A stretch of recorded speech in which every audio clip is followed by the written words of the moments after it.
বন্ধুরা নমস্কার। আমি চিংড়ি মাছ দিয়ে আমড়া দিয়ে আলু দিয়ে একটা ঝাল টক করবো। দেখো তোমরা, দেখাচ্ছি তোমাদের। খুব অন্ধকার লাগছে বন্ধুরা।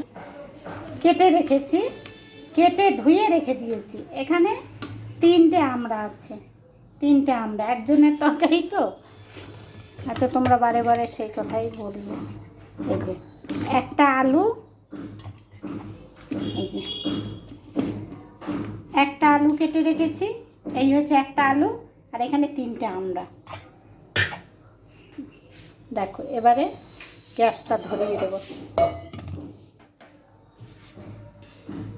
এই যে গ্যাসটা ধরিয়ে দিলাম।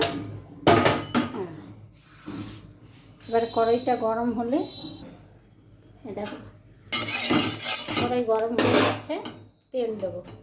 তেল দিয়ে মাছটা একটু সাঁতলে নেব। বেশি তেল দেবো না, অল্প তেল। পরে আবার ফোড়ন দেবো।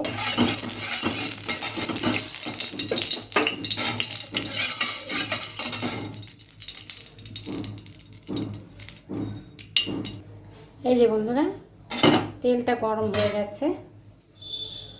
আমি এই যে চিংড়ি মাছটা ছেড়ে দিলাম।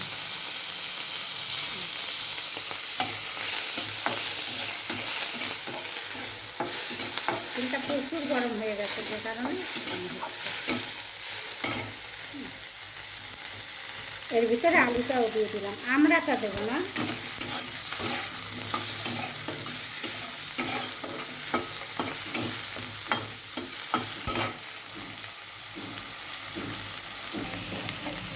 এই যে এটা একটুখানি সাঁতলে নিলাম। এবারে জলটা দিয়ে দেবো। এই জলে আলুটা যখন সেদ্ধ হয়ে যাবে, তখন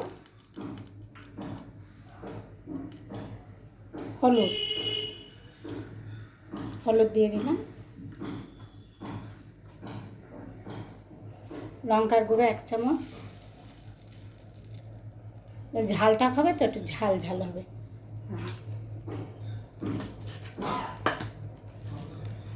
ওই যে নুন আন্দাজ মতন দিয়ে দিলাম।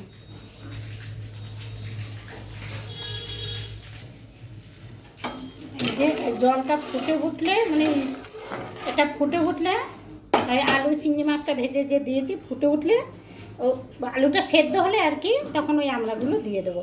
না হয় আমড়াটা দিলে আলুটা শক্ত। এই যে একটু ঝাল ঝাল করবো, ঝাল টক যেহেতু, এটা ঝাল ঝাল করবো। ঠিক আছে।